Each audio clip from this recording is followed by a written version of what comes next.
ആഡംബര റിസോർട്ട് കേന്ദ്രീകരിച്ച് ലഹരി വിൽപ്പനയും ഉപയോഗവും.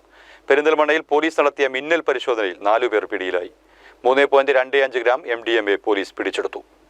പെരിന്തൽമണ്ണ ഡിവൈഎസ്പി കെ സജീവിന്റെ നേതൃത്വത്തിൽ Perinthalmanna ASP PB Kiran IPS, CI MS Sajeev, SI Shijo C Thankachan എന്നിവരടങ്ങുന്ന സംഘം കഴിഞ്ഞ ദിവസം രാത്രിയിൽ പെരിന്തൽമണ്ണയിലെ ആഡംബര റിസോർട്ടുകളും ഫ്ളാറ്റുകളും കേന്ദ്രീകരിച്ച് നടത്തിയ വ്യാപക പരിശോധനയിലാണ് പെരിന്തൽമണ്ണ മണ്ണാർക്കാട് റോഡിൽ പൊന്യാകുറിശ്ശിയിലെ റിസോർട്ടിൽ നിന്ന് 4 പേർ പിടിയിലായത്. പരിശോധനയിൽ 3.25 ഗ്രാം MDMA ലഹരി മരുന്നും പിടിച്ചെടുത്തു. പൊന്യാകുറിശ്ശി സ്വദേശി കുന്നുമ്മൽ ഇബ്രാഹിം ബാത്തുഷ, കുന്നപ്പള്ളി സ്വദേശി വെട്ടിക്കാളി അജ്മൽ, പാതാക്കര സ്വദേശി പുളിക്കൽ മുർഷിദ്, മണ്ണാർക്കാട് കോട്ടോപ്പാട സ്വദേശി പൂച്ചപ്പാറ മുഹമ്മദ് ഷബീർ എന്നിവരെയാണ് റിസോർട്ടിൽ വെച്ച് SI ഷിജോ സി തങ്കച്ചനും സംഘവും അറസ്റ്റ് ചെയ്തത്.